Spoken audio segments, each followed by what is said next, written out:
Hi guys, welcome to our daily encounter. Yesterday we talked about who is in control. We looked at Revelation chapter 17, but also considered our readings and the prophets and things, and we come to realize that uh, God is really the one who is in control, and it's something good for us to remember as we come to the end of one year and we begin the start of a new year. Remember who is in control. And that really sets us up for our devotion today, in which we will consider who do we trust. Once you figure out who's in control, it becomes pretty easy to know who then you should trust. You want to trust the person who is in control. And certainly God is in control, as we find revealed for us here in Scripture. In Revelation chapter 18, we find at least three classes of people who trusted in Babylon, who in all likelihood is referring to Rome, but nonetheless could also represent any world system in which people might place their trust.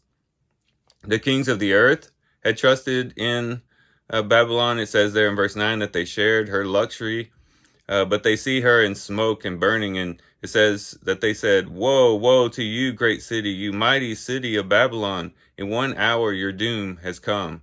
So the kings of the earth who had committed adultery with her and shared in her luxury saw the destruction of that city and was terrified. The merchants of the earth, in verse 11, it says, "The merchants of the earth will weep and mourn over her because no one buys their cargoes anymore." And it gives a long list of things that they had sold and made money off of in connection to Babylon. And they say in verse 14, "The fruit you long for is gone from you. All your luxury and splendor has vanished, never to be recovered." And then it goes on to say, they will weep and mourn and cry out, "Woe, woe to you, great city, dressed in fine linen, purple and scarlet, and glittering with gold, precious stones, and pearls. In 1 hour such great wealth has been brought to ruin." And so the merchants who had trusted in Babylon are dismayed at her destruction. And then it has the captain and the sailors also mentioned here. These are the people who had made a lot of money by basically transporting the goods and things like that. It says every sea captain and all who travel by ship, the sailors and all who earn their living from the sea will stand far off.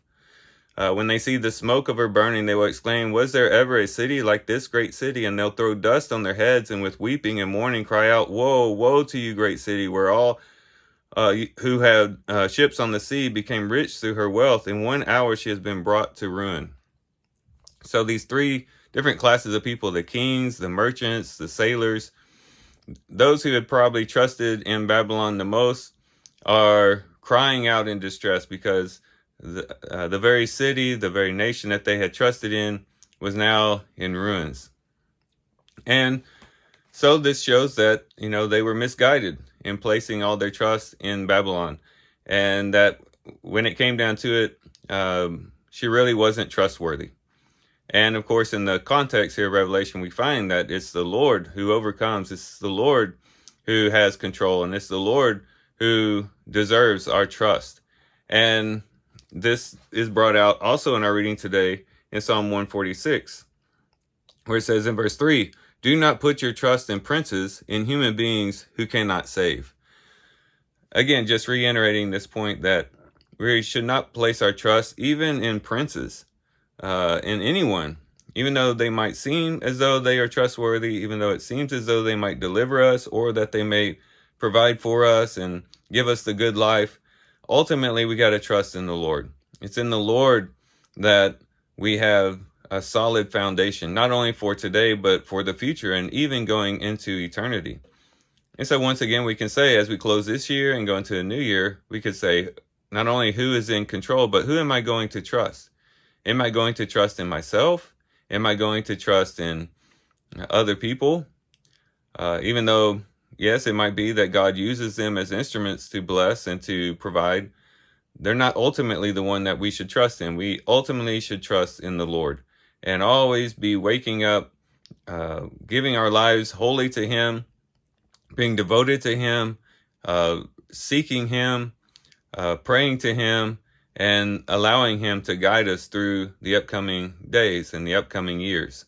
So these are some things we can think about and reflect on as we read Revelation 18 and as we read Psalm 146. And with that, guys, I do thank you for watching the video today. Hope you guys have a great day. Love you guys. God bless.